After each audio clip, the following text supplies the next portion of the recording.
After years of fighting through Pinterest recipes of bad mug cakes, I have found the winner. Mug cakes are really nice because they're single serve, they don't normally take a lot of ingredients, and they're pretty quick to make.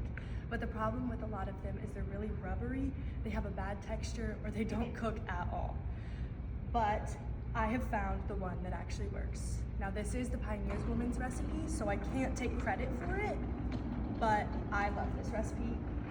First I'm gonna walk you through the ingredients. We have flour, sugar, baking cocoa, baking powder, salt, milk, oil, and vanilla. And then for equipment, we have a one tablespoon. I have a fork, it's a long tine fork because it kind of imitates a whisk, level, and then some other, and then a mug, of course. So first, we're gonna start with 3 tablespoons of flour. Now obviously, you want to not compact your flour. If you compact your flour, your recipe's all gonna be messed up. So you wanna scoop and cut to keep it nice and fluffy. And you're gonna do 3 tablespoons of flour. Now we're gonna do 3 tablespoons of sugar. I like to use a level just because it makes me make sure that I'm not over sugaring my recipe. I like to use a big mug for this recipe because it's just nicer that way. And we're doing 3 tablespoons of sugar as well. Now we're gonna move on to baking cocoa, and we're gonna wanna do 2 tablespoons of baking cocoa. I use the same method that I do for flour, so scoop and cut.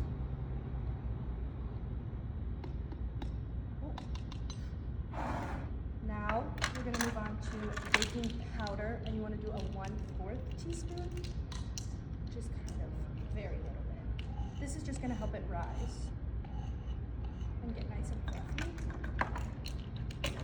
Then we're just gonna do a sprinkle of salt. There's really no measurement for this, just whenever your heart says yes. Now we're gonna whisk that together and get our dry ingredients all nice and combined. You wanna combine them first so that everything gets mixed thoroughly at the end and you don't have any like pockets of just flour or baking cocoa anywhere. Now we're gonna do 3 tablespoons of milk. Oh, that's right. I want this one. I use 2% milk, but really I'm pretty sure it could be any milk. Could probably also be oat milk, almond milk, whatever you use at home.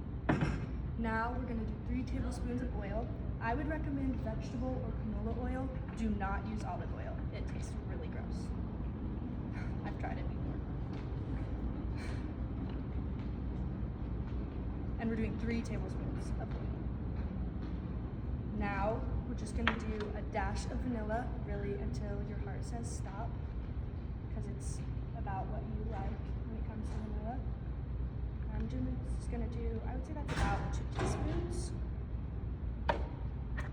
And now we're gonna mix with our fork again until it gets nice and combined and kind of creamy. I just stir in a circular motion, and then I like to scrape the sides to make sure that there's no just pockets of flour or the dry ingredients anywhere, because that has happened to me before and it is really, really gross. So this is what your batter should look like when you're done mixing it in your mug.